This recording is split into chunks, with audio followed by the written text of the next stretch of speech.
여러분, 혹시 이런 생각해 보신 적 없으세요? 왜 그렇게 수많은 스타트업들이 야심차게 시작했다가 금방 사라져 버리는 걸까요? 오늘 이 분석에서는 바로 그 스타트업 실패의 진짜 이유를 한번 제대로 파헤쳐 보려고 합니다. 반짝이는 아이디어만으로는 부족하다는 거 다들 어렴풋이 알고 계시죠? 자, 그 너머의 진짜 이야기를 지금부터 시작해 보겠습니다. 자, 이 두 회사를 한번 비교해 볼까요? 한쪽에는 설명이 필요 없는 거대 기업 구글이 있죠.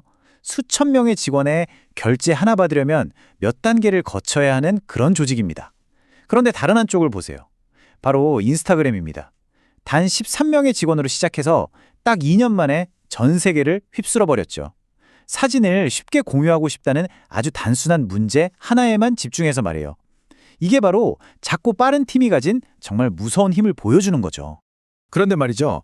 여기서 진짜 궁금한 점이 생깁니다. 아니, 이렇게 강력하고 엄청난 잠재력을 가졌는데 왜 대부분의 스타트업은 3년을 채 못 버티고 실패의 쓴잔을 마시는 걸까요?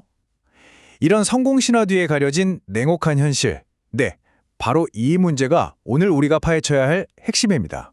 우리가 흔히 하는 착각이 있어요. 스타트업이 실패하면 아이디어가 별로였나 보네 라고 생각하는 거요.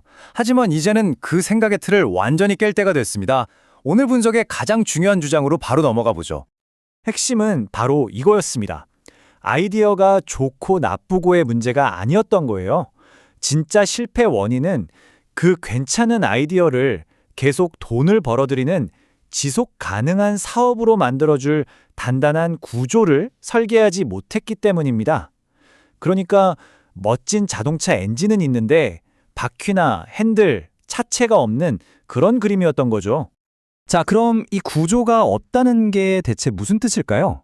실제로 어떤 모습으로 나타나는지 대표적인 실패 유형들을 한번 살펴보겠습니다.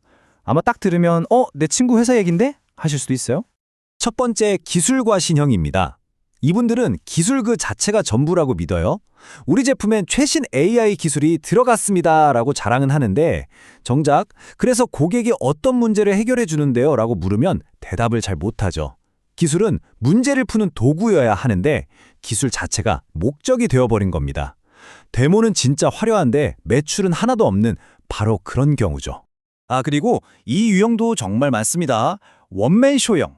창업자 혼자서 기획, 개발, 영업, 마케팅까지 북치고 장구치고 다 하는 거예요. 초기엔 이게 가능하죠. 그런데 사업이 조금씩 커지기 시작하면 바로 한계가 옵니다. 결국 모든 게 과부하에 걸려서 무너져 버리죠. 대표인 내가 없으면 회사가 안 돌아간다? 그건 사업이 아니라 그냥 자영업일 뿐입니다.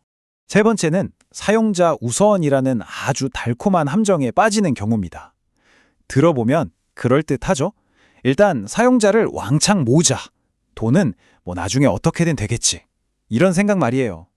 하지만 어떻게 돈을 벌지에 대한 구체적인 계획도 없이 사용자 숫자만 보면서 행복해 하다가는 결국 통장 잔고가 바닥나서 문을 닫게 되는 겁니다. 위워크가 바로 이 문제를 아주 적나라하게 보여준 사례죠. 겉으로 보기엔 어땠나요?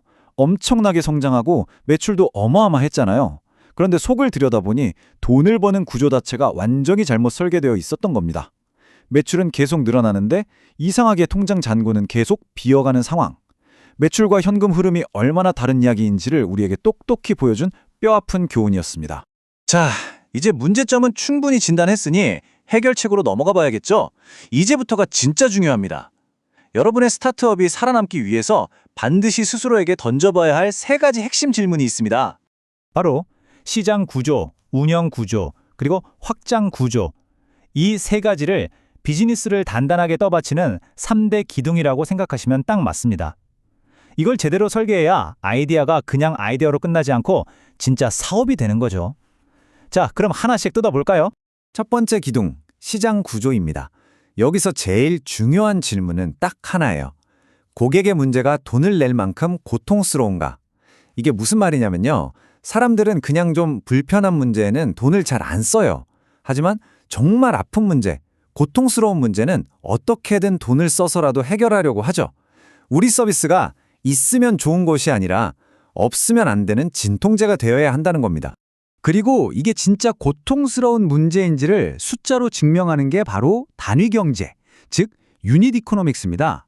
말이 좀 어렵게 들릴 수 있는데 아주 쉽게 말해서 고객 한 명당 과연 남는 장사를 하고 있는가를 따져보는 거예요. 우리 사업의 기초 체력을 재는 거죠. 그래서 나온 황금률이 바로 이겁니다. CAC는 LTV보다 무조건 작아야 한다.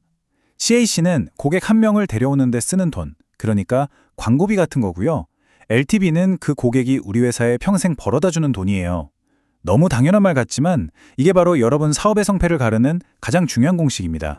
이게 왜 이렇게 무섭냐면요. 만약 이 공식이 깨져서 CAC가 LTV보다 더 크잖아요. 그럼 고객이 늘어나는 건 좋은 소식이 아닙니다. 오히려 망하는 속도를 더 빠르게 하는 가속 페달을 밟는 거나 마찬가지예요. 왜냐? 고객 한 명 모실 때마다 손해를 보고 있으니까요. 자, 두 번째 기둥은 운영 구조입니다. 제가 여러분께 한번 질문을 드려볼게요. 내가 딱 4일 동안만 휴가를 가도 우리 회사가 아무 문제 없이 잘 돌아갈까? 만약 이 질문에 망설임 없이 네 라고 답할 수 없다면 그건 사업이 아니라 그냥 나라는 사람에게 모든 게 의존하고 있는 시스템을 만들고 계신 거예요. 자동화와 시스템에 대해 진지하게 고민해봐야 할 때입니다. 마지막 세 번째 기둥, 확장 구조입니다. 한번 상상해보세요. 우리 회사 매출이 10배로 뛰었어요. 와, 정말 신나죠? 그런데 비용도 똑같이 10배가 늘었다면 어떨까요? 그건 그냥 덩치만 커진 거지 진짜 성장한 게 아니에요. 내가 몸으로 때워야만 돈을 버는 구조인지 아니면 잘 만들어둔 시스템이 알아서 돈을 벌어다 주는 구조인지 바로 그 차이를 점검해야 합니다. 결국 이 세 가지 기둥을 제대로 세우려면 생각의 방식 자체를 바꿔야 합니다. 바로 창업가의 마인드에서 경영자의 마인드로 전환하는 거죠. 이게 어떻게 다른지 이 표를 보면 아주 명확하게 이해가 되실 겁니다. 자, 이 표를 보세요. 차이가 확 느껴지시죠? 예를 들어 고객이 막 늘어나요. 창업가는 와, 내가 밤새워서라도 다 처리해야지 라고 생각합니다.